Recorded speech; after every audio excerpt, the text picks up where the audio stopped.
Hey, what's going on, guys? So last week I went to the Get Tools Direct stores. I've got two close to me, the Caloundra store and the Maroochydore store. They've got massive range there. I ended up spending probably over 2 hours in those stores, just going over their whole range. They've got Milwaukee, Makita, DeWalt, Metabo, Hikoki, everything you're after. They even have a massive range of Nipex gear, which is quite hard to find on shelf or even online in Australia. So it's really good to see.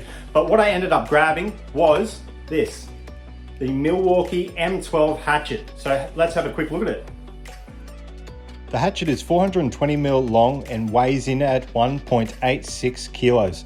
The 152mm cutting blade can deliver up to 120 cuts per charge. This makes it a handy tool for those quick and easy cutting jobs. Alright, just to go over it quickly, as you can see I've got a 6 amp hour battery. The 4 amp hour battery gets you 120 cuts per charge, so the 6 will get you a lot more.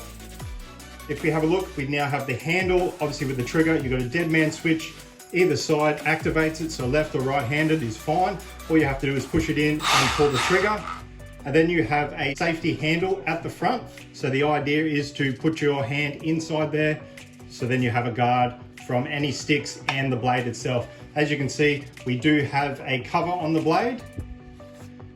And on the other side, you have the oil reserve. It does come with a bottle of oil, so you don't have to worry about that. All you have to do is fill it and tighten it up.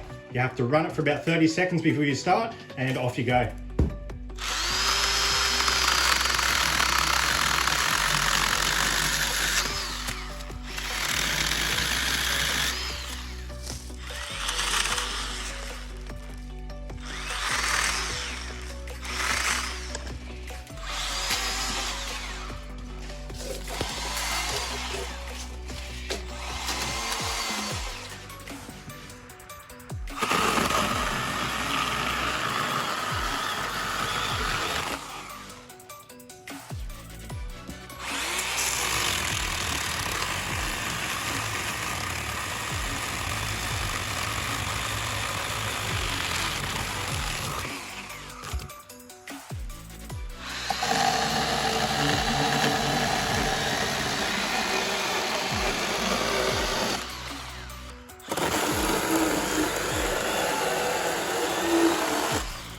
So there you have it, guys, the M12 Hatchet from Milwaukee. It is a small compact little chainsaw, has a heap of power. I'm going to be utilizing it around the house, camping, and even forward driving. I'll be throwing it into the pack out, taking it everywhere I go, and doing some further reviews as I use it in the future. If you're checking out this tool, make sure to check out Get Tools Direct. They have in-store and an online store. I'll be leaving the link in the description to make sure to check that out. And until next time, guys, stay addicted to tools.